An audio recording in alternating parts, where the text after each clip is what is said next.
আগামীকাল রাজধানীর রাজপথ দখল রাখার পরিকল্পনা নিয়েছে আওয়ামী লীগ। রাজধানীতে হতে যাওয়া সমাবেশে সর্বোচ্চ নেতাকর্মীর উপস্থিতি নিশ্চিত করবে যুবলীগ, স্বেচ্ছাসেবক লীগ ও ছাত্রলীগ।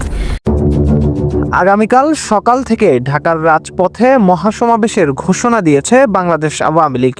সেই সাথে টানা 3 মাসের কর্মসূচি ঘোষণা করেছে দলটি।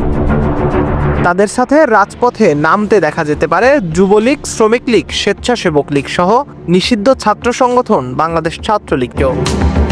গতকাল আওয়ামী লীগের ভেরিফাইড টুইটার পেজ থেকে নেতাকর্মীদেরকে এমন ঘোষণা দেওয়া হয়। সেই সাথে টানা 3 মাস আওয়ামী লীগকে প্ল্যান বি মোতাবেক কাজ করার নির্দেশনা দেয় দলটি।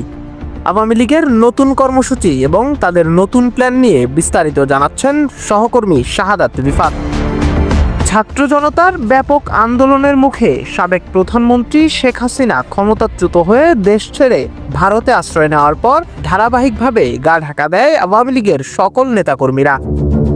তবে গত 10ই নভেম্বর রাজধানীর 0 পয়েন্টে আন্দোলনের ডাক দিতে দেখা গিয়েছিল দলটিকে। সমাবেশের ডাক দিলেও 0 পয়েন্ট চত্বরে উপস্থিত হয়নি কোনো আওয়ামী লীগের কর্মী সমর্থকেরা। তবে এটাকে আওয়ামী লীগের নতুন ফাঁদ বলে আখ্যায়িত করেছেন শেখ হাসিনার ছেলে সজীব ওয়াজেদ জয়। দলটি জানিয়েছে আগামীকাল সকাল থেকে প্ল্যান বি নিয়ে রাজপথে নামার নতুন ছক কষছে আওয়ামী লীগ। শাহাদাত রিফাত, নিউজ ডেস্ক।